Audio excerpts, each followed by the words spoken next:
कार्यक्रम के प्रायोजक हैं गोल्डी मसाले। नमस्कार, मैं हूं प्रदीप विश्वकर्मा और आप देख रहे हैं आज का मुद्दा। और आज का हमारा मुद्दा है 69,000 सहायक शिक्षक भर्ती मामला।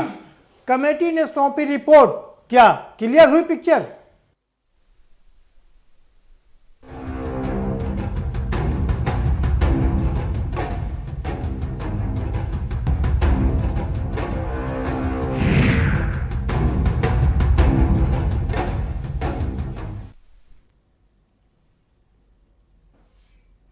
राज्य सरकार मिशन रोजगार चला रही है और रोजगार दे भी रही है। अगर हम सरकारी आंकड़ों की बात करें तो 4 साल में अब तक 4.25 लाख लोगों को सरकारी नौकरी मिल चुकी है। इसके अलावा एमएसएमई सेक्टर में 1.5 करोड़ से ज़्यादा लोगों को रोजगार मुहैया कराया गया है और ऋण भी बांटे जा रहे हैं जिससे कि वो अपना स्वयं का रोजगार चला सकें और उद्योगपति बन सकें। ये मिशन रोजगार के अंतर्गत सारे काम किए जा रहे हैं। हर स्तर पर सरकार की कोशिश यही है कि ज़्यादा से ज़्यादा रोजगार युवाओं को मिले। हम बात करें यूपी SSST की तो वहाँ भी लगातार वैकेंसियाँ निकल रही हैं और भरी जा रही हैं। बात करें उत्तर प्रदेश यूपी पुलिस भर्ती बोर्ड और प्रोन्नति बोर्ड की, वहाँ भी पुलिस की भर्तियाँ हो चुकी हैं।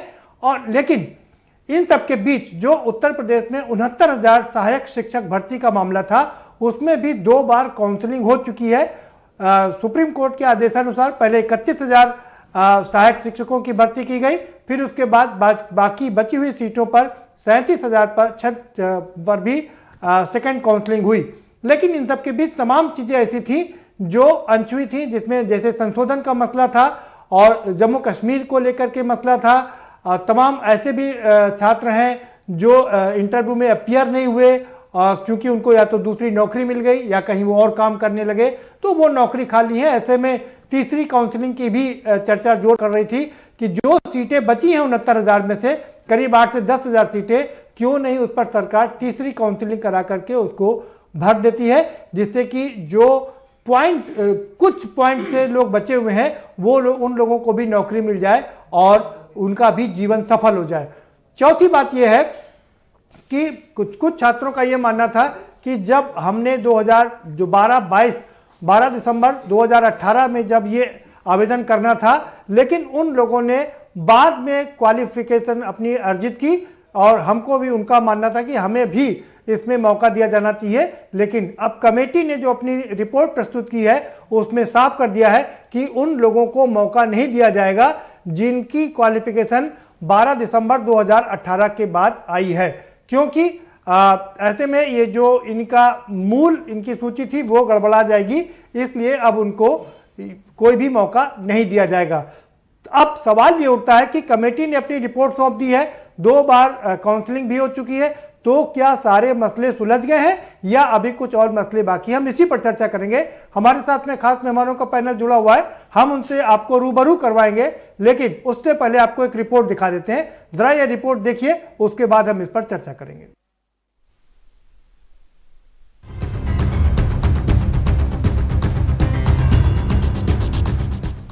प्रदेश में 69,000 सहायक अध्यापक भर्ती में आवेदन पत्र भरने की अंतिम तिथि 22 दिसंबर 2019 के बाद स्नातक, पीटीसी और सीटेट उत्तीर्ण करने वाले चयनित अभ्यर्थियों को नियुक्ति नहीं दी जाएगी।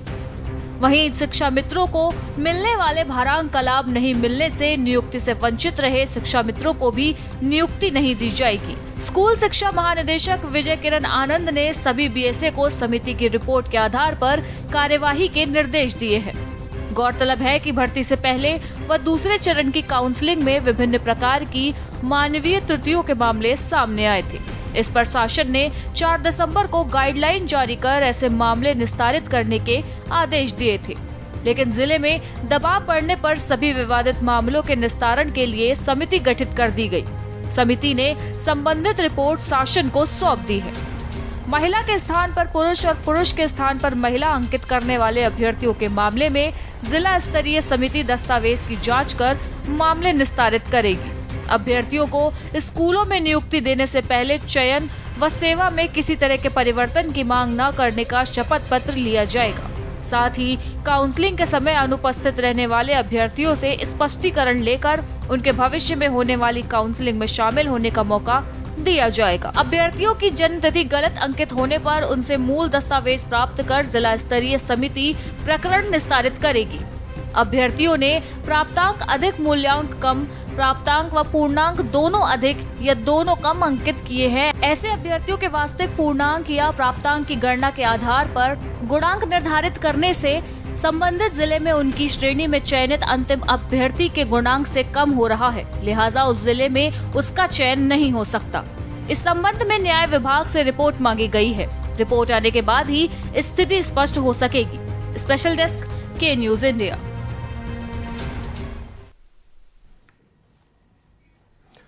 जी, तो अब कौन कौन सी हैं वो समस्याएं, वो हमारे साथ छात्र हैं, अभ्यर्थी हैं, वो अपनी समस्याएं रखेंगे। हमारे साथ में भारतीय जनता पार्टी के वरिष्ठ नेता जयप्रकाश पांडे जी जुड़ चुके हैं। बहुत स्वागत है जयप्रकाश पांडे जी आपका। और कांग्रेस के बहुत वरिष्ठ नेता सुबोध श्रीवास्तव भी हमारे साथ में जुड़ चुके हैं, आपका भी बहुत स्वागत है सुबोध जी। और चार और बहुत खास मेहमान हमारे साथ में जुड़े हुए हैं। दो हमारे साथ लखनऊ स्टूडियो से है, शशांक तिवारी जी हमारे साथ में जुड़ चुके हैं, आपका स्वागत है। और बबली पाल भी हमारे साथ में अभ्यर्थी हैं, वो जुड़ चुकी हैं, आपका भी बहुत स्वागत है। दो और खास मेहमान हमारे साथ में जुड़े हुए हैं, गोंडा से ऋषभ मिश्रा जुड़े हुए हैं, आपका बहुत स्वागत है। और साथ ही साथ में विजय यादव भी हमारे साथ में जुड़ चुके हैं, आपका भी बहुत स्वागत है। सबसे पहले हम अपने इन चार खास मेहमानों का रुख करेंगे और उनसे समझने की कोशिश करेंगे कि दरअसल दिक्कत कहां पर है। शशांक जी, सबसे पहले आप बताइए हमें, जो कमेटी की रिपोर्ट आई है उससे आप लोग संतुष्ट हैं या और क्या चाह रहे हैं, क्या समस्या बची अभी? सर, सबसे पहले तो सर योगी जी का कोटि कोटि धन्यवाद कि उन्होंने योग्यता को इस परीक्षा में मौका दिया। दूसरी बात, सबसे अच्छी बात ये रही कि उन्होंने हमारे फेवर में कोर्ट से जो ले आए 60-65 का मामला, उसके लिए भी उनका कोटि कोटि धन्यवाद कि उन्होंने समझा कि हम इस काबिल हैं। फिर इस भर्ती को उन्होंने 2 चरणों में पूरा किया, जैसा कि आपको भी पता है सर कि 31,277 की एक भर्ती हुई, 36,590 की एक भर्ती हुई। इस भर्ती प्रक्रिया में सर कई चरणों में जो लोग आए सर, कुछ लोगों ने इसमें डेट में गलतियां की, कुछ लोगों ने गलत फॉर्म भरे, कुछ लोगों ने कैसे किए, सब पे गवर्नमेंट ने विचार किया। इस भर्ती प्रक्रिया को कराने के बाद सर 2 चरणों में जो सीटें रिक्त रह गई हैं या जिन सीटों के कोई प्रबल दावेदार नहीं है सर, हमारा सिर्फ कहना यह है कि सर सरकार, अब हम भी बहुत पॉइंट से रुके हुए हैं, तो सरकार हमको उन सीटों पर एक नई सूची जारी करते हुए हमको मौका दे, ताकि हमारा भी जीवन उज्जवल हो सके और हम भी इस बेसिक शिक्षा में सेवा दे सकें। ठीक है, बबली पाल जी क्या कहेंगे आप? सर, 4 दिसंबर को हम लोग एक जियो जारी हुआ था जिसमें कुछ लोगों ने मानवीय त्रुटि कर दी थी, तो उनको मौका दे दिया गया था। हम ऐसे अभ्यर्थी हैं जिन्होंने अपना प्राप्तांक ज़्यादा, पूर्णांक कम कर दिया या भारांक का मुद्दा इस तरीके से हो गया, तो हमारी सरकार से यही अपील है, यही गुहार है कि हम लोगों के साथ भी वो न्याय करें और जल्दी से जल्दी हम लोगों को भी एक शासनादेश पारित कर दे 1 या 2 दिन में, क्योंकि 45 दिन हो गए हैं तब से हम लोग बहुत त्रस्त हैं। एक छोटी सी टंकर त्रुटि की वजह से हम उस चयन प्रक्रिया से कहीं ना कहीं पीड़ित हैं और मानसिक पीड़ा हमारी इतनी ज़्यादा बढ़ गई है कि सर जो हम लोग प्राइवेट कर रहे थे, जैसे भी कर रहे थे, संतुष्ट होकर के 4 दिसंबर के बाद से वो जियो आया है, हम सही से ना सो पा रहे हैं ना खा पा रहे हैं। तो हमारी बस यही गुहार है कि आप का न्याय मैंने बहुत सुना है, माननीय शिक्षा मंत्री जी का, माननीय मुख्यमंत्री जी का, कि बहुत ही न्यायप्रिय हैं और मुझे इतना विश्वास है कि हमारे साथ न्याय करेंगे वो। लेकिन अब 10 बार अन्याय जैसा लगने लगे, क्योंकि सर हम लोग का जो नियुक्ति रुकी हुई है उससे हम बहुत ज्यादा मानसिक पीड़ा से गुजर रहे हैं। तो कहीं ऐसा लग रहा है कि ऐसा ना हो बाद में हमको खुद ही संशोधन अपने आप में करना पड़े, अपने आप में संशोधन करना पड़े, क्योंकि अगर देर से मिला हुआ न्याय ना मिलने के बराबर है। हम रुक करेंगे ऋषभ का। ऋषभ मिश्रा जी, आपको आवाज अगर मिल रही हो तो आपकी पहली प्रतिक्रिया, क्या कमेटी ने जो रिपोर्ट सौंपी है वो पर्याप्त है या अभी और कुछ चाहिए आपको? है कि कब आप हमें मौका दें, और आपको बहुत बहुत धन्यवाद। आपने इन जितने भी मुद्दे हैं, इन मुद्दों पर आपने प्रकाश डालने की कोशिश की, आपका बहुत बहुत धन्यवाद। मैं बात करूंगा उत्तर कुंजी प्रकरण का। कुछ विवादित प्रश्नों के कारण उन प्रश्नों का हल माननीय न्यायालय के थ्रू होना था, माननीय न्यायालय के द्वारा होना था, और जिस पर आपको ज्ञात होगा इस चीज को कि माननीय न्यायालय ने 3 जून को जो 69,000 सहायक अध्यापक भर्ती परीक्षा थी उस पर तत्कालिक प्रभाव से रोक लगा दी थी। बाद में न्यायालय द्वारा ही आदेशित हुआ, जिस पर सारी प्रक्रियाएं माननीय सरकार ने उसको पूरी की। लेकिन अभी भी उत्तर कुंजी का जो मामला है वो माननीय न्यायालय में लंबित है, जिसमें सरकार पिटिशनर है, डिवीजन बेंच की बात मैं कर रहा हूँ, स्पेशल अपील लेकर के वो गई थी उस स्टे के खिलाफ, जिसके कारण इन प्रश्नों पर कोई विचार नहीं हो पाया है अभी तक। जब तक माननीय न्यायालय में सरकार अपनी उपस्थिति नहीं दर्ज कराती, जब तक वो बहस नहीं करती, तब तक कोई मामला इसका कोई डिसीजन नहीं निकल पाएगा, और जिससे वो बराबर अनुपस्थिति अपनी न्यायालय में दर्ज कराती है। इस पर बहस हो ही नहीं पाती है। ऋषभ मिश्रा जी, जल्दी से मुझे ये बता दीजिए कि कितने विवादित प्रश्न हैं? एक नंबर के हैं सर जी। और जिसमें प्रति व्यक्ति आय है, एक परिभाषा थी जो परिभाषा पूरी तरीके से जिनके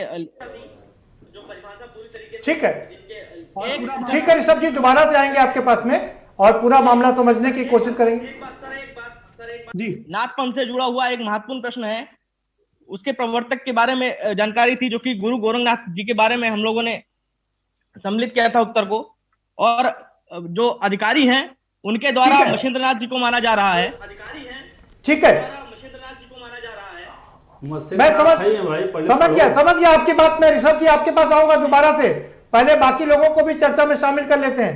हमारे साथ विजय यादव जी भी जुड़े हुए हैं। विजय यादव जी, आप बताइए, सरकार की मंशा साफ है, लोगों को रोजगार देना चाहती है और इसके लिए लगातार प्रयास भी कर रही है। कितने संतुष्ट है कि कमेटी की रिपोर्ट से आप कितने संतुष्ट हैं और कितने असंतुष्ट? न्यूज चैनल को बहुत बहुत धन्यवाद कि आपने ये विषय चुना, जहां तमाम चैनल के लोग तमाम मुद्दे हैं जो टीआरपी के मुद्दे हैं उससे दूर आपने बेरोजगारों की आवाज उठाने का जो बीड़ा उठाया, उसके लिए आपको और चैनल को मैं अपने पूरे समाज की तरफ से, पूरे छात्रों की तरफ से धन्यवाद ज्ञापित करता हूं। और आगे मैं सर ये कहना चाहूंगा कि सरकार की निष्ठा नियति बिल्कुल साफ है, चाहे वो कट ऑफ का मुद्दा रहा हो, चाहे सुप्रीम कोर्ट में पैरवी करने का मामला रहा हो। माननीय मुख्यमंत्री जी की तरफ से, सरकार की तरफ से पूरी कोशिश की गई कि जल्द से जल्द ये भर्ती पूरी हो और जो योग्य लोग हैं उनको नौकरी मिले। लेकिन सर मैं यहाँ एक बात और जोड़ना चाहूंगा कि जो ये विभाग है, बेसिक शिक्षा विभाग, इसमें ऐसे ऐसे लोग बैठे हुए हैं जिन्होंने ऐसी चयन सूची बनाई है जिसमें ना तो किसी नियम कानून का पालन किया गया है, तमाम कमियां जानबूझ के छोड़ दी गई हैं जिससे अभ्यर्थी दर दर की ठोकरें खाएं। जैसे एक बहन हमारी बैठी हुई है जिनसे माइनर मानवीय त्रुटि हुई है, जिसकी वजह से आज तक ये बेरोजगार बैठी है, जबकि इनसे कम नंबर पाने वाला आज रोजगार कर रहा है। एक सर मैं और आपको उदाहरण देना चाहूंगा, आरक्षण के संबंधित नियमों की अवहेलना की गई है जिसमें कोर्ट में मामले लंबित हैं, उसमें भी आज दर दर की ठोकर खाने को लोग मजबूर हैं, जो उनके संवैधानिक अधिकार हैं वो भी उनको नहीं दिए जा रहे हैं। दूसरी जो इंपॉर्टेंट बात वो है जो अभी ऋषभ जी कह रहे थे, उत्तर कुंजी का मामला जिसमें सरकार सुनवाई से भाग। ठीक है विजय जी, उत्तर कुंजी का मामला ठीक है विजय जी, उत्तर कुंजी का मामला ऋषभ जी ने उठा दिया है। अब जवाब ले लेते हैं, फिर सुबोध जी के पास जाएंगे। जयप्रकाश पांडे जी, आपने 4 अभ्यर्थियों की बात सुनी, क्या कहेंगे आप? देखिए प्रदीप जी, चारों लोग मूलतः ये बड़ी खुशी की बात है कि सब लोग इस बात से सहमत है कि जो योगी जी के नेतृत्व में भाजपा सरकार है उसकी नीयत पे कोई प्रश्न चिन्ह नहीं है और उसकी पारदर्शिता के प्रति भी लोगों को विश्वास है। अब जहां तक अलग अलग सवाल लोग उठाए हैं, देखिए भर्ती बोर्ड की जो पृष्ठभूमि हमें मिली थी, जो हमारी बहन ने कहा कि इतना विलंब हो जाए कि अन्याय ही अन्याय हो जाएगा, तो इसके पहले जो हमें बैकग्राउंड मिला था सपा सरकार में, माननीय उच्च न्यायालय, भर्ती बोर्डों को तो छोड़िए, जो लोक सेवा आयोग होता है वो संवैधानिक संस्था होती है, उसकी नियुक्तियों पे प्रश्न चिन्ह हम नहीं, सर्वोच्च न्यायालय और हाईकोर्ट लगाता था, लगातार लगाता था। पुलिस भर्ती होती थी, वो खास क्षेत्र खास वर्ग की होती थी, और तृतीय चतुर्थ श्रेणी की तो बात ही छोड़िए। तो एक कैंसरस सिस्टम था, उसको हम दुरुस्त करके विलंब जरूर हुआ है, लेकिन केवल यही नहीं, चाहे पुलिस भर्ती रही हो, सरकार के दूसरे महकमे की भर्ती रही हो, ये जरूर है कि ईमानदारी से, पारदर्शिता से चयन हुआ, किसी जाति धर्म का राजनीतिक हस्तक्षेप तो हुआ ही नहीं है। तो ये निश्चित रूप से योगी सरकार की उपलब्धि रही है। दूसरा जो ये सवाल कुछ उठा रहे थे, जैसे हमारे मित्र उत्तर मतलब कहिए गलत की बात की जी, तो उसमें प्रदीप जी एक परंपरा रही है ये चलिए मतलब इस बोर्ड की बात छोड़िए, लोक सेवा आयोग के सवाल गलत हो जाते हैं। जैसे ये जिस सवाल का जिक्र कर रहे थे, तो प्राय ये है कि कुछ लोग सतही किताब में गाइड पढ़ लेते हैं और अपना जो ज्ञान है उनका उसे वो सत्य मानते हैं। ये एवरेज का ज्ञान रखने वाला जानता है कि मत्स्येंद्र नाथ ही पहले गुरु थे। तो जो बोर्ड होगा, जो प्रश्न दाता लोग होते हैं, उनसे स्रोत माना जाता है कि किस प्रमाणिक किताब में आपने ये जिक्र किया है। तो आप ये जानिए कि पहले तो उनके पास प्रमाणिक आंकड़ा है, अगर गलत है तो आयोग एक मानक तय करता है, या जो भी बोर्ड होता है, या तो सबके नंबर काटे जाते हैं, सबके जोड़े जाते हैं, उसमें किसी पार्टिकुलर व्यक्ति के साथ कहिए कि अन्याय नहीं होने वाला, और उस पर भी विचार विमर्श हुआ है। और जो मानवीय त्रुटि हुई है या किसी भी तरह की त्रुटि थी, समिति ने सबसे संवाद कायम किया है, माननीय न्यायालय का निर्देश इसमें रहा है। तो सारी मतलब कहे खामियों को दुरुस्त करने का सरकार ने भरसक प्रयास किया है, और आशा है कि अब जो इतनी बड़ी बेरोजगार फौज थी हमारी सहायक मतलब शिक्षक भाइयों की, वो दूर हो जाएगी। ठीक है। सुबोध जी, आपने सारे लोगों को सुन लिया, क्या कहेंगे आप? अच्छा मुद्दा शामिल किया है, और बेरोजगारों की बात उठाकर वास्तव में आपने समाज की ही सेवा की है। और मैं ये मानता हूं कि योगी सरकार के तरफ से जो भी प्रयास हो रहे हैं, उससे अभी पूरा न्याय, जो 69,000 शिक्षकों की भर्ती का मामला था, वो अभी हुआ नहीं है। और वो न्याय भी तब हुआ है जब सुप्रीम कोर्ट ने दखल दिया है। तो अभी भी जो 10-12 हजार के स्थान जैसा बताया जा रहा है अभी भी रिक्त हैं। तो उनमें जो बेरोजगार जिन्हें अभी नौकरी नहीं मिली है, और जो जिन्होंने ये परीक्षाएं दी थी और जो उपयुक्त हैं, उनको अगर कोई छोटी मोटी त्रुटियां उनके आवेदन में रह गई हैं, तो उनको पूर्ण करा के और उसको इन नौजवानों को रोजगार देना चाहिए, और इनको भी अपने जीवन यापन का एक अवसर योगी सरकार को प्रदान करना चाहिए। लेकिन जैसा आप भी जानते हैं कि अंतिम समय में होता वही है कि फिर बाद में सिर्फ सरकारी अधिकारी, सत्तारूढ़ दल के नेता सिर्फ अपने लोगों की भर्ती शुरू कर देते हैं किसी ना किसी बहाने। ऐसा अगर होता है तो मैं ये समझता हूं कि ये इन युवा बेरोजगारों के साथ अन्याय होगा। सरकार को पूरी पारदर्शिता के साथ अपना काम करना चाहिए, और जो सुप्रीम कोर्ट की गाइडलाइंस है उनके तहत पूरा आकलन करके, और उन जो युवा बेरोजगार हैं, जो पात्र हैं इनके, और जिनकी छोटी मोटी त्रुटियों के कारण, जैसा अभी बताया कि एक हमारी छात्रा का एक महिला अभ्यर्थी का चयन किसी एक छोटी सी मिस्टेक की वजह से नहीं हो पा रहा है, तो वो सारी चीजों को दूर करके और सारे पात्र लोगों को यथाशीघ्र देना चाहिए। और आप भी जानते हैं, आप तो पत्रकार हैं, कि इस समय योगी सरकार जो है अपने आप को ये दिखाने में लगी हुई है कि हम बेरोजगारों के सबसे बड़े हितैषी हैं। ये तो अच्छी बात है ना? ये वाली समस्या हल हो जाती है। ये 69,000 शिक्षकों की भर्ती का मामला जो पिछले 2.5 साल से लंबित चल रहा है, अगर इसको वो इसका कोई सही निदान कर पाती है, तो मैं समझता हूँ कि वास्तव में कोई रोजगार देने वाली इनकी नियत पे संदेह नहीं करेगा। लेकिन अभी फिलहाल यही लग रहा है कि ये अंत समय में भेड़िया दबान, ठीक है, कैडर को भर्ती कराने के चक्कर में। ठीक है सुबोध जी, बिल्कुल ठीक कहा आपने। हम आएंगे आपके पास में दोबारा से।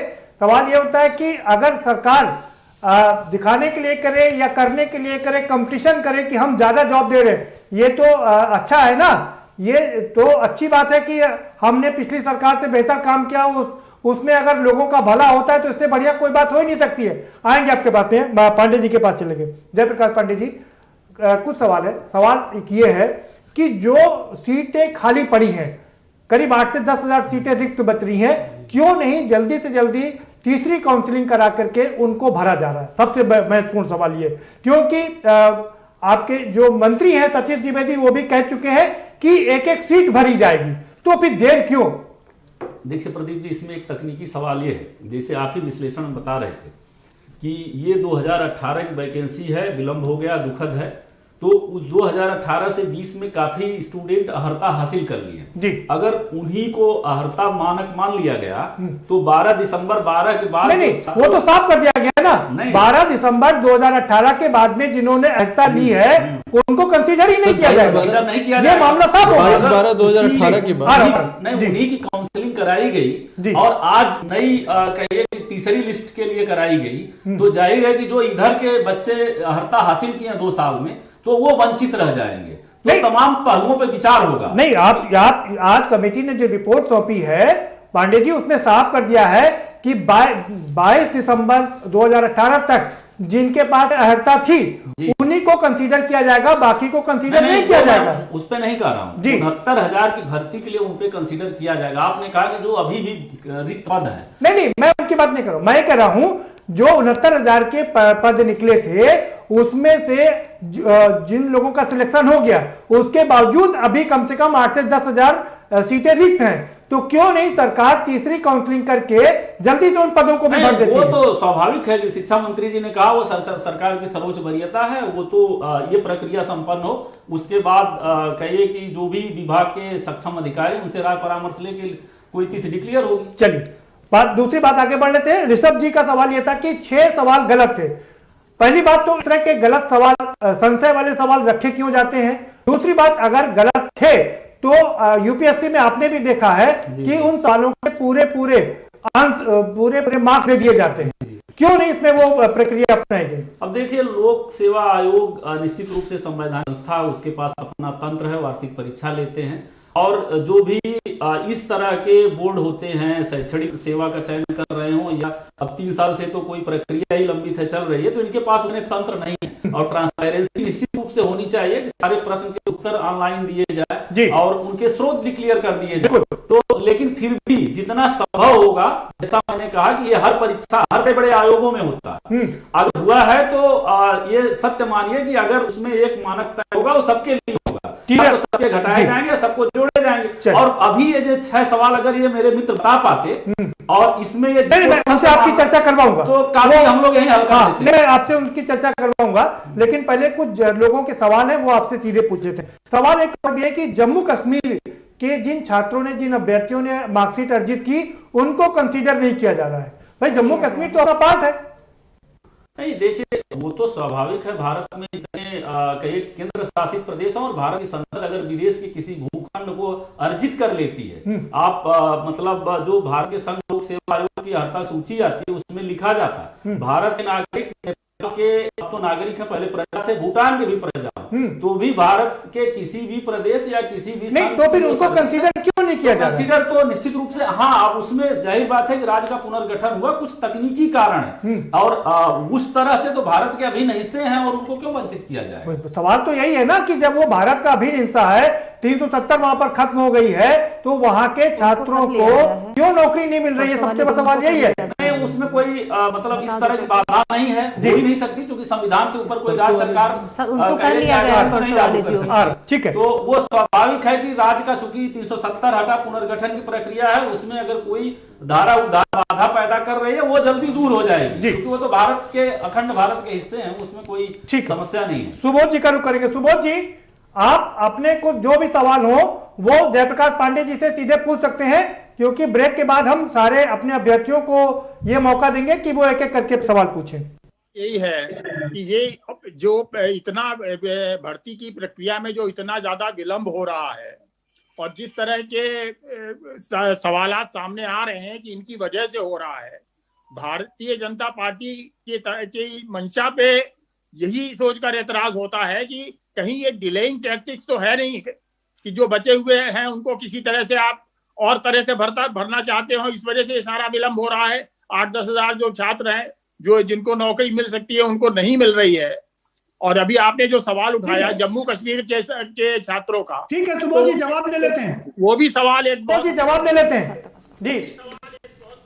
ठीक है जयप्रकाश पांडे जी, क्या डिले किया जा रहा है? ठीक है, एक सवाल और भी लेना जयप्रकाश पांडे जी। क्या देखिए, निश्चित रूप से सुबोध जी भाई प्रतिपक्ष के नेता, उनको सवाल उठाने का लोकतांत्रिक हक है, लेकिन ये सुबोध जी को क्लियर होना चाहिए कि जब माननीय सर्वोच्च न्यायालय या उच्च न्यायालय के निर्देशन में कोई भर्ती प्रक्रिया होती है तो ये है कि सरकार कुछ ऐसा कर भी नहीं सकती, क्योंकि हर चीज उनके रडार पे होती है। और दूसरा, सुबोध जी हम नहीं, छात्रों पे विश्वास करिए, तो वो ये जरूर है कि नियत पे संदेह नहीं कर रहे हैं। और मैं पहले ही कहा हमारी सरकार में जो भी भर्ती हुई है उसमें जाति, धर्म, क्षेत्र या आर्थिक भ्रष्टाचार। जयप्रकाश पांडे जी, जयप्रकाश पांडे जी, विजय यादव ने सवाल उठाया कि आरक्षण में भी घपला घोटाला किया गया है। नहीं है जी भाई साहब, आप ये जानते हैं कि अगर जो जहां तक आरक्षण का सवाल है, उनका कहना यह है, जयप्रकाश पांडे जी, उनका कहना है कि कोटे के हिसाब से कम 16 से 18,000 भर्ती होनी चाहिए, लेकिन मात्र 2,500 लोगों को ही भर्ती किया गया है। देखिए, पहले तो ओबीसी प्राय हर भर्ती जितनी भी होती है उसमें ओवरलैप करते हैं। एससी के बैकलॉग की समस्या रहती है, लेकिन उत्तर प्रदेश में चाहे किसी की भी सरकार हो, कोई ऐसा संवैधानिक या कोई कानूनी प्रावधान नहीं है कि आरक्षित पद पे जनरल का पोस्ट मतलब भर दी जाए, तो ऐसी परंपरा भी नहीं है। इसलिए इनको ऐसा कहना नहीं चाहिए। भर्ती प्रक्रिया संपन्न हो जाए, सरकार क्लियर करेगी कि कितने आरक्षित पद शेष रह गए, उस पे भर्ती बैकलॉग से ही होगी। आप उसमें एक और लगता ही नहीं उसे जनरल से भर सकते। ठीक है, एक और सवाल है, विजय को मौका दूंगा आपसे सवाल पूछने का। एक और सवाल है कि 1133 एसटी के ऐसे अभ्यर्थी हैं जो मिले ही नहीं, यानी कि देश में अभी भी एसटी ऐसा वर्ग है जो पढ़ा लिखा नहीं है और ये वैकेंसी खाली पड़ी है। क्यों? जबकि नियम ये है संविधान के अनुसार, अगर एसटी के लोग नहीं मिलते तो उनको एसटी को दे दिया जाए। इस पे गौर क्यों नहीं फरमाया गया? अब ये दुर्भाग्य है। दुर्भाग्य तो देखिए, आरक्षण भी बाबा साहब कहते थे कि ये रोजगार के लिए आरक्षण नहीं है जी, ये सहभागिता के लिए होता है। क्योंकि अगर प्रशासन में हर जाति, हर वर्ग का, हर जेंडर का प्रतिनिधित्व नहीं होगा तो फिर देश का वही हाल होगा जो तुलसीदास कहते थे, कौन नृप हो हमें कहानी, छेड़छाड़े भोग का रानी। परिणाम ये होगा कि सत्ता किसी की भी रहेगी, प्रजा में न्यूट्रलिटी आएगी और भारत इसीलिए गुलाम रहा, प्रजा का विद्रोह नहीं हुआ। ठीक है, तो ये बहुत पवित्र है आरक्षण, इतना आसान सस्ता नहीं है जी। अब ये दुर्भाग्य है, ये सिद्ध भी करता है कि आज भी हमारे हाशिए के जो वर्ग है, एसटी एसटी भाई, वो किस मानसिक दशा में, कौन सा स्थिति है, तो आज नहीं कल भरा जाएगा। बिल्कुल नहीं। सुबोध जी, लगातार ये आरोप लगते रहे, आपकी सरकार पर भी आरोप लगे कि जो 49% आरक्षण है उसका पूरी तरीके से पालन नहीं किया गया। एक बार यही आरोप फिर से लग रहे हैं। ये सवाल तो आप जो सत्ता है उससे पूछा जाना चाहिए। सपा की आप उसके संरक्षण में थे, साथ खड़े थे, और सपा के दौर में किस तरह से आरक्षण के नाम पे एक खास जाति का वर्चस्व स्थापित हुआ जी। जवाब जो आपकी सरकार नहीं है, लेकिन बैकग्राउंड में आप साथ थे। सपा के बेरोजगारों के हितों पे जो डकैती डाली गई, जिस तरह से एक जाति और एक क्षेत्र के लोगों को भर्ती बोर्डों में नियम ताक पे रख के भरा गया, ये माननीय न्यायालय ने उंगली उठाई। ठीक है, ठीक है सुबोध जी, वक्त एक ब्रेक का और चला है, आवाज आ रही है पीछे से, एक ब्रेक पर जाना है। एक बहुत छोटा सा ब्रेक लेंगे और आप लोग स्क्रीन छोड़ करके कहीं ना जाइए, हम तुरंत वापस आएंगे, इस चर्चा को जारी रखेंगे। बहुत ही महत्वपूर्ण चर्चा हो रही है, वो इस लिहाज से क्योंकि नवयुवक का जो सपना होता है वो होता है एक अदद नौकरी पाना, क्योंकि अगर रोजगार मिल जाता है तो न सिर्फ युवा का जीवन सफल हो जाता है बल्कि उसके पूरे परिवार का जीवन सफल हो जाता है। और ऐसे में ये जरूरी है कि युवाओं को रोजगार मिले। सरकार कोशिश कर रही है, लेकिन कहां चूक हो रही है इस पर चर्चा जारी रहेगी, लेकिन एक छोटे से ब्रेक के बाद।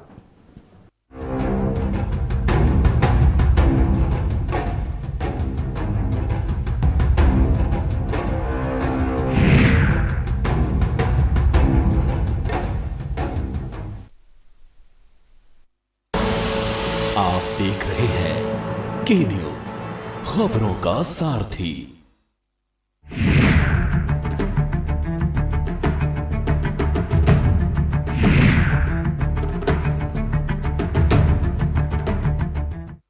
मस्त है, बड़े मस्त है, टेस्ट में भी लज्जत है।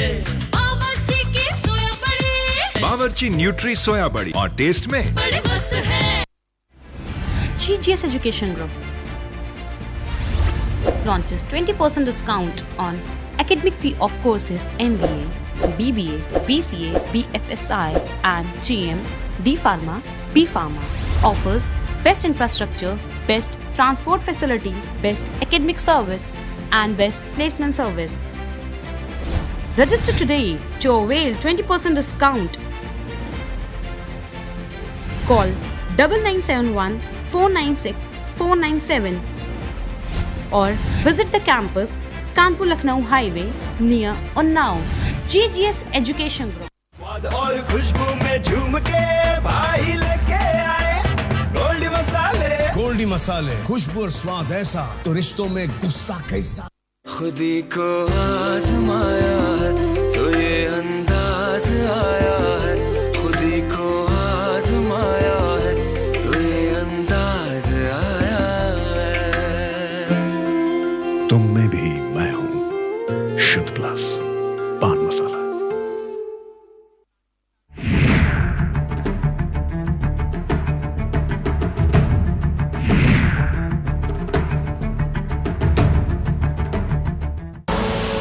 आप देख रहे हैं के न्यूज, खबरों का सारथी।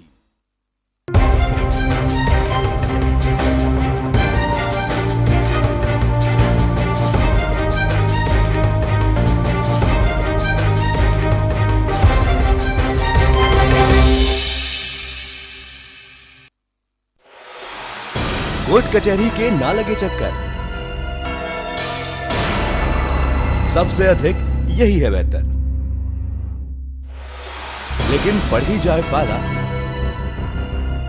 तो कहां जाए, क्या करें? घबराए नहीं, अब हर मुश्किल होगी आसान। के न्यूज इंडिया पर वकील आपका देगा समाधान। कीजिए कॉल, पूछिए अपने सवाल। 0512 23900031 और 0512 23900032। वकील आपका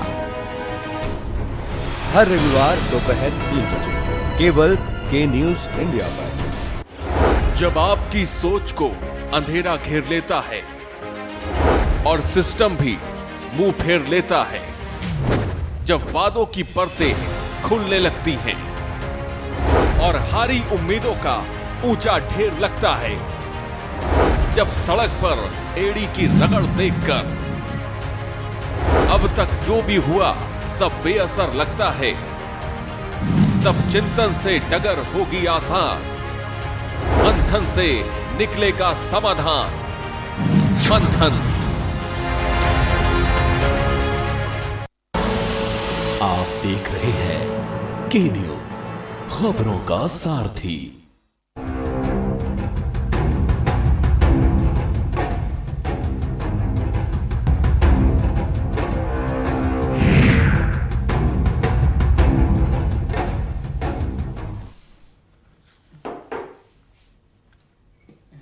ब्रेक के बाद आपका स्वागत है और सभी मेहमान हमारे साथ में जुड़े हुए हैं।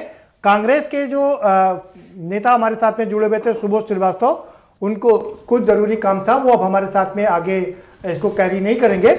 हम हमारे साथ में 4 मुख्य अभ्यर्थी जुड़े हुए हैं, उनसे चर्चा को आगे बढ़ाएंगे, लेकिन उससे पहले हम खबर बताते चले आपको और जयप्रकाश पांडे जी के पास चलेंगे। जयप्रकाश पांडे जी, कुछ खुशखबरी शायद आप देना चाह रहे थे। देखिए, मैं पहले ही सैद्धांतिक बात कर रहा था कि भारत के किसी भी भू क्षेत्र का कोई भी नागरिक हो, संघ की भर्ती हो, केंद्र की या प्रदेश की, किसी को किसी भी आधार पर वंचित नहीं किया जा सकता। तो स्वाभाविक रूप से था कि जम्मू कश्मीर के अभ्यर्थियों को वंचित करने का सवाल ही नहीं, क्योंकि राज्य 370 खत्म की गई, पुनर्गठन की प्रक्रिया, उसमें तकनीकी कारण से कुछ बाधा जरूर थी, लेकिन बड़ी खुशी की बात है कि समिति ने उसे मतलब उन जो बाधाएं थी उन नियम को शिथिल कर दिया है। अब वो भी उसकी अर्हता के पात्र हैं। चलिए, मतलब एक अच्छी खुशखबरी है कि जम्मू कश्मीर के जो छात्र परेशान थे, उन छात्रों को, उन अभ्यर्थियों को परेशान होने की जरूरत नहीं है, क्योंकि उनको भी कंसीडर कर लिया गया, उनको भी मौका इसमें दिया जाएगा। चर्चा को आगे बढ़ाएंगे हम। बबली का रुख करेंगे। बबली, आप बताइए आपकी समस्या क्या है? सर, आप सीधे सवाल जयप्रकाश पांडे जी से पूछ सकते हैं। छोटा सवाल पूछेगा और छोटे जवाब चाहिए। सर, हमारी जो कि टेक्निकल कही जाएगी, तो हमें बस यही जानना है कि हम हमेशा से आए हैं कि न्याय मिलेगा, आश्वासन मुझे से मिल रहा है, इसमें तो कोई संदेह नहीं कर सकते हैं कि माननीय मंत्री जी से, शिक्षा मंत्री से हमें न्याय मिलेगा। ये 100% अपने आप में सही है, लेकिन कहीं ना कहीं गलती बीच से हो रही है। माननीय मंत्री जी तक हमारी बात सही नहीं पहुंच रही है। समस्या क्या है? समस्या बताइए। हम जितने भी हम इनकी चयन सूची में है, 67,867 चयन सूची में अगर हम आ रहे हैं, तो हमारे मूल अभिलेख देख लीजिए, हमारी किसी भी प्रकार की त्रुटि है नहीं। आप ये बताइए, क्या आप 22 दिसंबर तक वो अर्हता रखती थी जो मांगी गई थी? जी बिल्कुल, हम सरकार की सारी योग्यताओं पे खरे उतर रहे हैं। नहीं, मैं सवाल ये है कि क्या आप उस दिन तक 22 दिसंबर तक सारी हड़तालें रहती थी जी जो बिल्कुल मांगी गई थी। जी बिल्कुल। फिर आपकी प्रॉब्लम क्या है? हमारी प्रॉब्लम टेक्निकल है, थोड़ा टंकर हो गई थी। जैसे हमारे 477 बीए के नंबर है, 457 बीएड के हैं, तो दोनों जगह 477 भर गए हैं, तो जो कि 20 नंबर ज्यादा है, 0.2 का डिफरेंस आ रहा है। फिर भी हम इनकी स्टेट मेरिट में, डिस्ट्रिक्ट मेरिट में सभी जगह फाइट कर रहे हैं।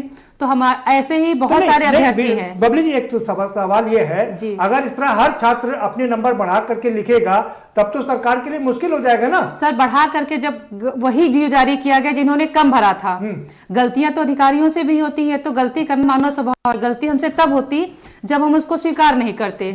हमारी चयन सूची भी नहीं निकली थी, तब से हम लोग जा जाके अधिकारियों को बता रहे हैं, माननीय मंत्री जी को भी बताएं, और शपथ पत्र भी हम लोगों ने लगाया कि हमसे ये गलती हो गई है।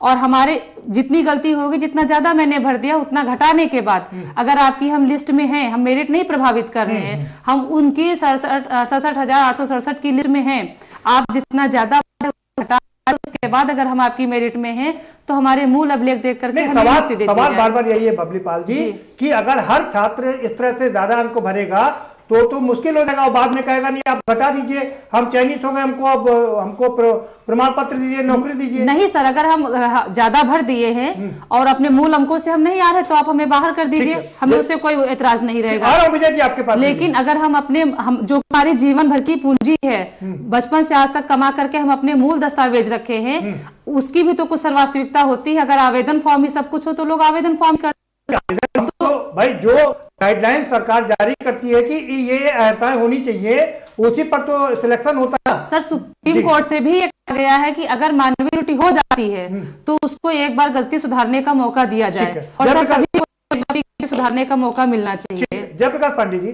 जब तमाम सुधारने का मौका दिया, तमाम छात्र जिन्होंने जो ज्यादा मार्क्स थे, कम मार्क्स थे, उनको मौका दिया, जब जिनके कम मार्क्स थे उन्होंने ज्यादा भर दिया, उनको मौका क्यों नहीं मिलना चाहिए? मानवीय त्रुटि एक मौका उनको भी मिलना चाहिए।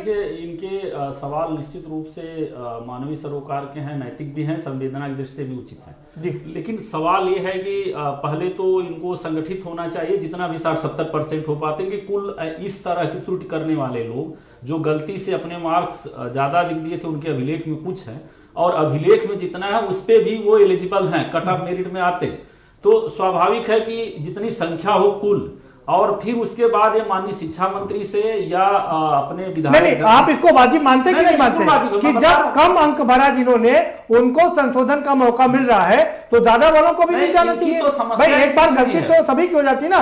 और आप जयप्रकाश जी, आप ये भी समझते हैं हमारे देश में अभी भी नेट इतना अच्छा नहीं चलता है, तो उसकी वजह से भी, टेक्निकल प्रॉब्लम की वजह से भी तमाम गलतियां हो जाती हैं। नहीं, इन लोगों की समस्या तो कुछ जटिल है ही नहीं है जी। मैं कह रहा हूं कि इनको संगठित होके संवाद कायम करना चाहिए, हम इनकी मदद कर सकते हैं या हमारा संगठन कर सकता है। तो अगर ये जिस भी इनके यहाँ रहने वाले शिक्षा मंत्री तक पहुंच जाए, और चूंकि इनके पास अभिलेख में जो है उसी को आधार मान फिर भी इनका मेरिट में अगर आता है तो इसमें विचार करेगा। लेकिन अब यह है कि समिति के समक्ष इस श्रेणी के कुल कितने छात्र हैं, तो समिति बाकायदा नोटिस जारी करेगी कि इतने दिनों तक आप मूल अभिलेख के साथ उपस्थित होइए। बताइए क्यों, कितने ऐसे कितने लोग हैं? विचार स्वाभाविक है, इसमें कोई बड़ी समस्या नहीं है, लेकिन अब उनको संगठित होके उस तरह से आवाज, सर ऐसे 800 लोग के आसपास हम लोग हैं जिनका प्रत्यावेदन भी बीएसए के पास है। यूपी का कोई भी सांसद, कोई भी विधायक, कोई भी मंत्री, इवन शिक्षा मंत्री जी से मैं खुद 3 से 4 बार मिली हूँ, बराबर हम लोग मिले हैं, लेकिन हमको केवल मौखिक आश्वासन मिल रहा है। तो हमारी हाथ जोड़ के विनती है, हमारी मानसिक पीड़ा बहुत ज्यादा हो गई है। अब 1 से 2 दिन में आप हमारे लिए कोई शासनादेश जारी कर दें कि हमारे मूल अभिलेख देख लें, और अगर हम सही हैं, उनकी स्टेट मेरिट में आ रहे हैं, तो हमें नियुक्ति दी जाए। तो ये तो देखिए, अगर ये जाहिर बात है कि मौखिक आश्वासन मिला है माननीय मंत्री जी का, तो मौखिक आश्वासन में जब सब कुछ लिपिबद्ध होके आ गया, लिखित रूप से संशोधन हो गए, तो इनका भी होगा। अभी आशा रखिए, नहीं होने का सवाल ही नहीं। अगर नहीं होगा तो लोकतांत्रिक संवेदनशील सरकार है, पूरा संगठन सरकार आपके साथ है, आपकी लड़ाई लड़ी जाएगी, आपके साथ न्याय होगा। उसमें सर होगा, ऐसा तो मुझे पूरा विश्वास हुआ, ठीक होगा, ये तो पूरा विश्वास है, समिति के रिपोर्ट इसमें कोई संदेह नहीं है। अभी शुरुआत हुई है, जो छूटे लोग हैं, छूटेगा कोई नहीं, जो डिजर्व कर रहा है के साथ होने का सवाल ही नहीं है, आपको न्याय लेगा। ठीक है, आप अपना दुख, अपना दर्द बांट सकते हैं? सर सबसे पहले तो देखिए, जैसा अभी सर को थोड़ा सा कंफ्यूजन था शायद कि 22/12/2018 के बाद जो आते हैं वो भी अगर योग्य होते हैं तो भर्तियां हैं, उनको मौका मिलना चाहिए। तो मैं ये बात पहले स्पष्ट कर दूं कि ये 22/12/2018 जो शैक्षिक अर्हता पूर्ण करने की तिथि पहले से सुनिश्चित थी और जो आज की डेट में जियो में मेंशन भी कर दिया गया। उसके बाद अगर कोई भी अभ्यर्थी इस तरीके का पाया जाता है तो बात वो है। दूसरी बात कि कमेटी ने भी क्लियर कर दिया है, कमेटी ने भी क्लियर कर दिया जो उस दिन तक जो अर्हता नहीं रखी है उनको कंसीडर नहीं किया जाएगा। नई भर्ती प्रक्रिया शुरू होने से वो लोग भी आ रहे हैं जी सर। हाँ सर, बिल्कुल नई भर्ती प्रक्रिया में बिल्कुल जा रहा है। 69,000 में उनका कोई अधिकार नहीं बनता है। दूसरी बात सर, मेरा ये बात बात है, शशांक का कहना है कि वो जब नई भर्ती दोबारा से निकले 69,000 के बाद वो 20 तक वाले अब बाकी आए, 69,000 के अंदर उनका कोई हक नहीं बनता। सवाल ही नहीं। शशांक जी, क्या मैं गलत कह रहा हूँ? जी सर, बिल्कुल सही है। दूसरी बात सर, अगर ये स्क्रीनिंग बहुत पहले ही हुई होती 22/12 की, मुझे लगता है कि इसकी वजह से बहुत लोग ऐसे हैं जिन्होंने हमारी प्रक्रिया को, हमारी मेरिट और डाउन नहीं है। दूसरी बात सर, मैं ये कहना चाहता हूं कि सर एक तो इस तरीके के लोगों ने परेशान किया थोड़ा सा। दूसरा, जो एनओसी रखी गई, एनओसी सेम पोस्ट ले सेम एनओसी लोग कंसिडर करके आ रहे हैं, उनको भी सरकार ने रोका है। मैं चाहता हूं उनको अगर नहीं भी रोका है तो सर रोके, क्योंकि एक ही पद पे कई बार उसी पद के लिए आप नहीं जा सकते सर। ऐसा शायद सर्विस रूल में भी है। तो हमारा सर बस सरकार से इतना कहना कि सर हम ये सब छोटी, मतलब मैं जहां तक समझ पा रहा हूं कि जो लोग 2 बार एग्जाम में अपियर हुए हैं उनको तीसरी बार मौका ना दिया जाए। क्या सर ये तीसरा पॉइंट मेरा यही होगा जी। जैसे इस भर्ती में 2 बार में हुआ 31/270, 36/590, तो इन दोनों में जो लोग नहीं आए सर, उनको फिर से दोबारा 8, 9, 10 ये दोबारा बुलाया गया था। अगर सर वो दोबारा भी, हो सकता है कि वो कहीं अच्छी जगह नौकरी कर रहे हो और वो शिक्षा विभाग में नहीं आना चाहते हैं। नहीं, मेरा सवाल आपसे ये है, अगर वो 2 बार में नहीं आए तो तीसरी बार भी मौका दिया जाता है, 3 कम से कम मौका दिया जाता है सर। अगर वैसे तो मुझे लगता है कि अगर 2 बार मौका दे दिया गया तो शायद अगर वो 2 बार में नहीं आए तो हो सकता है वो तीसरी बार में ना आए। तो लेकिन बात तो ठीक है ना, उनको आने दीजिए। अगर वो तीसरी बार में भी नहीं आते तो सीटें रिक्त रहेंगी। ठीक है सर, अगर ऐसा कुछ है आप कह रहे हैं तो अगर ऐसा हो सकता है तो वो करें। हम बिल्कुल सर, देखिए योग्य अभ्यर्थियों को मौका देने से हम ये नहीं कहते सर, उनका अधिकार है, वो पहले आए अपना। अगर सर वो पक्ष नहीं रखते तो सरकार उनको बार बार ना बुलाए। हम भी सर हैं, हम भी योग्य हैं, हमने भी 90-97 कटाव किया हुआ है। आपकी सीटें आप वंचित ना रह जाए। बिल्कुल सर, अगर वो नहीं आते हैं तो उसके बाद हमें मौका दिया जाए सर, ताकि हम भी आपके छत्र छाया में शरण में रह के सेवा दे सकें। जयप्रकाश पांडे जी, सवाल ये है कि तमाम छात्र ऐसे भी फॉर्म भर देते हैं ये देखने की कितनी बार क्वालिफाई किया, और लगातार वो जो रियल नौकरी चाहने वाले उनको इससे वंचित होना पड़ता है। ऐसे तमाम छात्र हैं जो पहली काउंसलिंग में, दूसरी काउंसलिंग में उपस्थित नहीं हुए, अब उनको बार मौका दिया जा रहा है। कितने बार मौका दिया जाएगा? नहीं, देखिए ये दूसरा सवाल है जी, क्योंकि अगर कोई भी व्यक्ति है जो 69,000 की भर्ती प्रक्रिया में उसकी मेरिट ज्यादा है और वो ज्वाइन नहीं किया है, अगर वो अपना कटाव पे नोटिस क्रिएट करेंगे कि नहीं इस मार्क तक सभी छात्र आ जाए काउंसलिंग के लिए, तो उसको अगर ये नहीं बुलाएंगे रूप से तो न्यायपालिका का रास्ता अपना वो बात, लेकिन 2 बार तो ऑलरेडी बुलाया जा चुका है जब तक, और 2 बार वो अपियर नहीं हुए। या तो देखिए भाई 3 बार अगर अपियर नहीं होता है तो कोर्ट भी फिर उसके की बात कहती है, साफ करना पड़ेगा। अगर ये लोग सेवा शर्त में ही सुधार करवाएं, किसी अगर अनुभव हो रहा है तो ये लिख दिया जाए कि 2 बार के बाद तीसरी बार नहीं बुलाया जाएगा। अगर 2 बार उपस्थित नहीं होता अच्छा तभी हो सकता, वरना 69,000 तक संपन्न नहीं हो रही है तो वो मजबूरन सूचना सबको देंगे जी, वो तो उनकी बात नहीं। ऐसे में सवाल यही होता है ना पांडे जी कि वैकेंसी रिक्त हो जाएंगी, सीट खाली रहेंगी, और ये जो बेचारे 0.01 से पॉइंट से कुछ रुके हुए हैं वो भी वंचित रहेंगे। इससे ये होता है कि इस अनुभव का लाभ अगली सेवा शर्त में भर्ती बोर्ड ले सकता है, लेकिन अभी चूंकि ऐसा कुछ है नहीं इसलिए रोक नहीं लगा पा रहे हैं, वो तो उनको बुलाना ही है। सर मेरा बस इतना कहना है सर कि अगर कोई तरह का अभ्यर्थी आता है सर, तो जैसे पीसीएस में प्रत्यावेदन ले लिया जाता है सर, यहाँ पे प्रत्यावेदन ले लिया जाए। अगर वो नहीं करना चाहते नौकरी, सेवा शर्त में मेंशन रहेगा, बिना अगर मेंशन नहीं तो आप रोक नहीं सकते किसी जी सर। ठीक है सर, बिल्कुल, लेकिन हम कह रहे हैं सर बस अगली सूची सर जारी की जाएगा। और जब अगली बार भर्ती प्रक्रिया होगी तो तुरंत वो सक्षम अधिकारी एक अनुबंध जोड़ सर, बस नई चयन सूची जारी किया जाए सर, ताकि हम लोग भी सर मौका मिल सके। ठीक है, विजय यादव जी, अब बारी आपकी है, आप अपनी बात रख सकते हैं। जयप्रकाश पांडे जी से इंतजार कर रहा था मैं आज का जो विषय है उस पर अपनी बात रखना चाहूंगा, और साथ ही साथ जो हमारे प्रवक्ता हैं उनसे एक मेरा सवाल है। उन्होंने एक बात बोली है कि जो आरक्षण है वो बहुत पवित्र चीज है।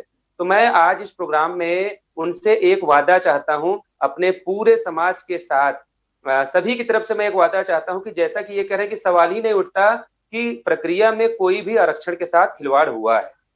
मैं इनसे इतना वादा चाहता हूं, इतना कमिटमेंट चाहता हूं आपके चैनल के माध्यम से प्रोग्राम पे, कि क्या अगर कोई कमी मिलती है, जैसा कि हम न्यायालय में भी इस प्रक्रिया को लड़ रहे हैं, हमने पहले निवेदन किया, सभी से मुलाकातें की, धरना प्रदर्शन किया, जो निवेदन स्वरूप ही हम लोगों ने किया, तो हमारी कहीं नहीं सुनी गई, तो मजबूरन से हमें न्यायालय की शरण लेनी पड़ी है। मैं सिर्फ इतना वादा चाहता हूं कि क्या अगर न्यायालय की जो सिंगल बेंच में जो मुकदमा लड़ा जा रहा है, क्या वहां से जो कमियां अगर उभर कर सामने आएंगी तो क्या सरकार हमारे साथ खड़ी होगी, या जैसा अभी पूर्ववत होता चला आया है और सरकारों में जो होता चला आया है उसी हिसाब से सरकार आगे बढ़ेगी?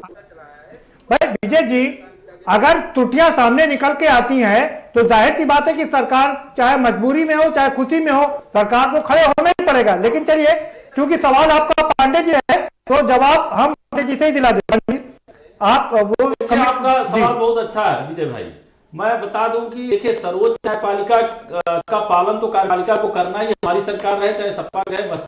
दूसरा सवाल आप जो एक कहा है कि अगर आरक्षण के मसले पे न्यायपालिका कहिए कि आपके अगेंस्ट फैसला दे देती है तो सरकार क्या करेगी, तो आप हमारा इतिहास उठा के देख लीजिए। हमारे सबसे बड़े नेता आदरणीय मोदी जी, हमसे बड़ा नेता हमारा नहीं कोई, और वो हर सार्वजनिक मंच पे कहते हैं, और SC/ST एक्ट पे अभी आपने हाल में देखा कि सर्वोच्च न्यायालय का निर्णय क्या था, फिर भी उसे पलटा गया सामाजिक न्याय के आग्रह से।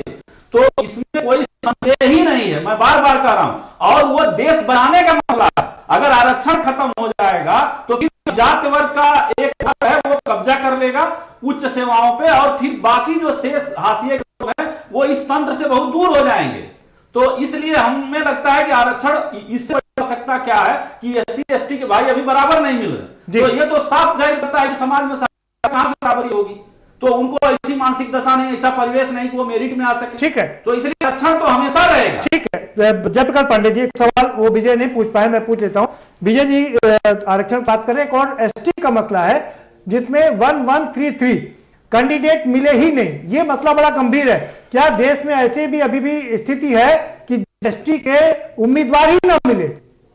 ये दुर्भाग्यपूर्ण है क्या? ये प्रदीप जी हर जगह ही है लगभग, क्योंकि राजस्थान में या कुछ प्रदेशों में ऐसे जनजाति लोग हैं जो मतलब राज्य से जुड़े रहे, इसके बाद आपकी बात है, उनके मेरी ज्यादा जाति हैं जी। लेकिन आप जानते हैं कि जनजाति का मतलब जाहिर है कि जब जंगल नहीं, मुख्यमंत्री जी जनजातियों के लिए इतना काम कर रहे हैं, मुजहर जाति के लिए गोरखपुर में उन्होंने राजस्व ग्राम बना दिया, तो फिर जनजातियों की वैकेंसी क्यों खाली रह गई? नहीं, उसका कारण साफ है जी कि जाहिर बात है कि अभी भी हमारे जो जनजाति भाई हैं वो उनकी जीवन पद्धति कहिए कि निश्चित रूप से ग्रामीण भी नहीं। आपको लगता है ये अनफॉर्चुनेट है, दुर्भाग्यशाली है? बिल्कुल सही है जी। और वो अभी इस जो भौतिक विकास की प्रक्रिया है और जो मानक है हमारे परीक्षाओं की, उस ढंग से वो बहुत दूर है। नहीं, फिर सवाल यह कि संविधान में यह भी कहा गया है अगर ST के लोग नहीं मिलते हैं तो उनको ST की सीट कन्वर्ट कर दिया जाए, उसमें ST के लोगों को भर्ती दे दी जाए। वो समाप्त करके ही किया जा सकता है, क्योंकि अगर आपको डेट में ये किया जाता है और ST वर्ग के जो भी समुदाय के नेता हैं, रहनुमा है, उनको लगता है कि हमारे हक पे डकैती है, तो ये संवेदनशील मसला है, उनसे बात करके ही भरा जाएगा। लेकिन SC या ST भरेगा, चिंता करने की बात नहीं। लेकिन आपकी सरकार जो पिछड़ा वर्ग आयोग है, जो संवैधानिक दर्जा प्रधानमंत्री जी ने उनको दिया, उनकी भी नहीं सुनती है। ये तमाम वहां पर गए, लेकिन और पिछड़ा वर्ग आयोग ने आदेश भी दिया, लेकिन सुनवाई नहीं होती यहाँ पर। नहीं, वो देखिए उस तरह के भर्ती के लिए स्पेशल प्रावधान करना पड़ेगा कि इस पार्टिकुलर भर्ती को SC वर्ग से भरा जाता है, स्पेशल प्रावधान करना पड़ेगा। ठीक है ऋषभ जी, संवेदनशील मसला बिना संवाद किए नहीं कर सकते। ठीक है ऋषभ जी, आप मौका आपके पास में है, आप अपने सवाल सीधे पांडे जी से पूछ सकते हैं। छोटे सवाल फिर मैं दोहरा दूं, छोटा जवाब। बहुत लंबा समय हमें इंतजार करना पड़ा। सर, मैं पांडे जी से एक बात कहना चाहता हूं कि पांडे जी ने अभी हाल ही में एक कमेंट पास किया है कि गाइड पढ़ करके उन प्रश्नों पर कोई टिप्पणी नहीं कर सकते। तो मैं कहना चाहता हूं कि किसी भी व्यक्ति का या किसी भी अभ्यर्थी का के ज्ञान का आकलन आप ये गाइड नहीं करते। आपको कुछ नहीं कहा, आप आहत हैं तो मैं दुख है। मैंने आपको नहीं कहा आप आहत हैं तो मैं दुख है। मैंने आपको कुछ नहीं कहा। मैंने कहा कि जिस स्रोत पे आप प्रामाणिक मानते हैं तो आप, और अगर आयोग कह रहा है कि मत्स्येंद्र नाथ है तो आप और पढ़ लीजिए मत्स्येंद्र नाथ। नहीं ऋषभ जी, पुस्तक पढ़ लीजिए पांडे जी का एक मिनट ऋषभ जी, पांडे जी का ये कहना था बहुत बार ऐसा होता है कि हम लोग जो किताब पढ़ते हैं सवाल उससे ना पूछ करके एनसीईआरटी की या दूसरी बुक से पूछ लिए जाते हैं। बेसिक में एक बुक चलाई जाती है सर, हमारा जो है क्या कहते हैं हमारे साहित्य का इतिहास, वो उसमें दिया हुआ है प्राइमरी लेवल की व्यक्तित्व का इतिहास, हमारा व्यक्तित्व जो है उसमें कक्षा 6 की बुक में दिया हुआ है, उसमें भी सम्मिलित है। और विभिन्न राइटर जो हमारे हिंदी साहित्य के अच्छे लेखक हुए हैं उनकी भी मान्यताएं हैं। सवाल जल्दी से पूछिए, समय कम है ऋषभ जी। सवाल मैं ये पूछना चाहता हूं सर कि जब इन प्रश्नों पर हमने अपनी जो जानकारी थी, जो भी रिपोर्ट थी, हमने सबमिट की। आप एक सवाल जल्दी से बताइए जिसका निराकरण किया जा सके। और आपकी जानकारी के लिए बता दें, आप जिन 6 सवालों की बात कर रहे हैं उन 3 सवालों पर चर्चा ऑलरेडी हो चुकी है। आपके शशांक जी इस पर बताएंगे, चर्चा वो डालेंगे, प्रकाश डालेंगे। शशांक जी, तीन सवाल के कॉमन अंक को मिल चुके हैं, मतलब सिर्फ 3 सवाल का बचा है। क्या मैं गलत कह रहा हूं? ये 6 प्रश्न विवादित हैं सर, ये 6 प्रश्न विवादित हैं, जिसमें प्रतिव्यक्ति आए। नहीं शशांक, विवादित आप नहीं शशांक जी आप बताइए आपका स्रोत क्या है? एक मिनट पांडे जी, शशांक जी आप बताइए आपका स्रोत क्या है? नहीं सर, इनके जो प्रश्न न्यायपालिका में रखे हुए हैं सर, इनके प्रश्न उन प्रश्नों से अलग से हिंदी के कुछ प्रश्नों पे कॉमन अंक दिए जा चुके हैं जी। इनके कुछ प्रश्न ऐसे हैं जो उन पे अभी निराकरण नहीं है, ऐसा इनका मानना है, और उस पर अभी कोई प्रतिक्रिया नहीं की गई है सरकार की तरफ से। ये सही बात है। चलिए ऋषभ जी जल्दी से अपना सवाल, एक सवाल बताइए जो आपको लगता है कि ये सही है और सरकार नहीं मान रही है। कि इन प्रश्नों जितने भी विवादित प्रश्न हैं इन पे सरकार कोर्ट में उपस्थित होकर के इन मामले का निराकरण करे सर। हम तो यही चाहते हैं माननीय सरकार से कि इन प्रश्नों के बारे में सोचे एक बार। कम से कम यूजीसी रिपोर्ट जो सबमिट की गई थी उस पर स्टे डिवीजन बेंच में हो चुका है सर, डिवीजन बेंच में बहस चल रही है। कम से कम गवर्नमेंट के द्वारा जो भी अधिवक्ता हैं वो उपस्थित होकर के इन प्रश्नों के बारे में एक बार बहस कर लें और रिपोर्ट आ जाए। नहीं चलिए ठीक है पांडे जी, वो आपसे एश्योरेंस चाह रहे हैं कि जी आप कह दें कि आपके काउंसिल वहां खड़े होंगे और बहस करके उस मुद्दे को समाप्त करेंगे। परंपरा ही है ऋषभ जी, न्यायपालिका में अगर प्रश्न पे कोई प्रश्न चिन्ह लगा है तो जो भी आयोग या भर्ती बोर्ड है वो पूरे साक्ष्य सहित उपस्थित होता है, और जो साक्ष्य न्यायपालिका के समक्ष रखे जाते हैं वो अभिलेखीय साक्ष्य होते हैं, उसमें किंतु परंतु नहीं होता। लेकिन कई बार प्रश्न के तकनीकी शब्दावली पे ध्यान देना होता है। अगर आप ये मानते हैं कि नहीं गुरु गोविंद सिंह ही संस्थापक है, वो लोकप्रिय हो सकते हैं, संस्थापक नहीं है, या आदिनाथ गुरु मतलब जैन धर्म में सवाल आते रहते हैं कि आदिनाथ उसके प्रवर्तक हैं या प्रवर्तक लास्ट के महावीर को मान लेंगे आप, तो कभी बड़ी समस्याएं रहती हैं। मत्स्येंद्रनाथ का सवाल आप उठाए हैं वो स्वाभाविक है कि सब लोग जानते हैं, यहाँ बैठे सब लोग जानते हैं। ऋषभ जी सबसे लोकप्रिय हो सकते हैं लेकिन वो प्रवर्तक नहीं थे, संस्थापक नहीं थे। ऋषभ जी हमारे पास समय बहुत कम बचा है, हम आपसे कहेंगे कि आप एक सवाल ऐसा बताएं जिसमें आपको लगता है कि ये सही है और सरकार गलत है। प्रश्नों पे मैं ये ज्ञान रूप के कोई डिबेट नहीं करना चाहता। माननीय उच्च न्यायालय ने, सिंगल बेंच की उच्च न्यायालय का आदेश आ चुका है 3 जून को सर, उस आदेश को माननीय पांडे जी साहब एक बार जरूर ध्यान दें। उसमें जिन प्रश्नों पर विवाद है सर उसको यूजीसी को सौंप, यूजीसी की रिपोर्ट।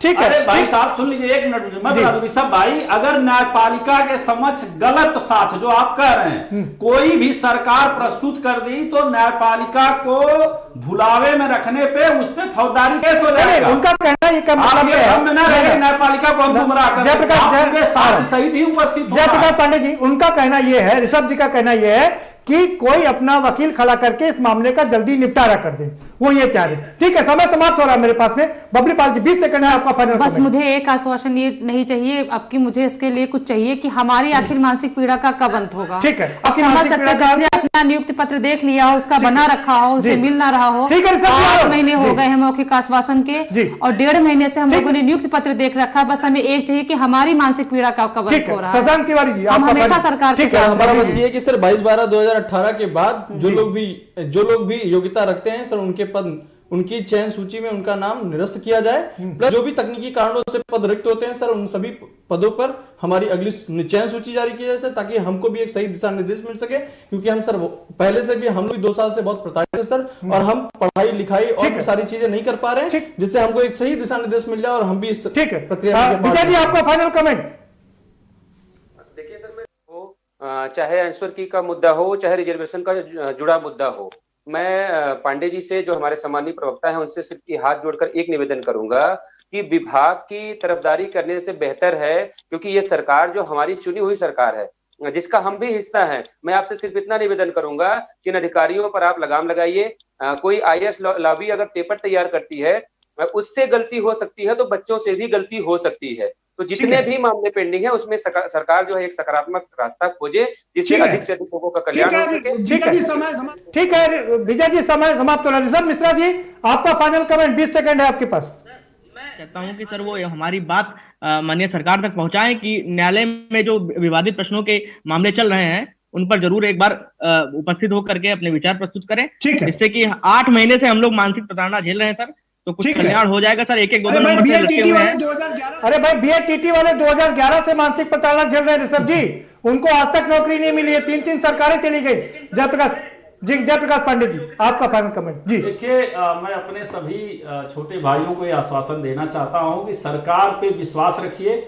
हम किसी भी एक, आप तो समूह में बात करें, किसी भी एक छात्र जो डिजर्व करता है, मेरिट में आता है, उसकी तकनीकी त्रुटि हो गई है या किसी भी तरह से मानवीय त्रुटि का वो शिकार है, तो उसके साथ राहत का काम करेंगे और उसको निश्चित रूप से लाएंगे। फिर भी अगर आपकी समस्या नहीं सुनी जा रही है तो हमारे संगठन के किसी पदाधिकारी को पकड़ लीजिए और आपको माननीय मंत्री जी तक ले जाएगा। अगर लिखित आश्वासन चाहिए तो लिखित जारी हो जाए, क्योंकि सबकी बातें क्रमबद्ध मांगी जा रही है। तो ऐसा नहीं है कि आपसे कोई शत्रुता है, आप एक बार और प्रयास करिए। ठीक है, जब तक आपको न्याय नहीं मिलता और नहीं होगा तो हम साथ देंगे। प्रदीप भाई, इतना बड़े मंच पे आपकी चर्चा करा दी, अब तो आवाज वैसे ही पहुंच जाएगी। ठीक है, बहुत शुक्रिया। हम इसी नोट के साथ में इस चर्चा को यहीं पर समाप्त करते हैं।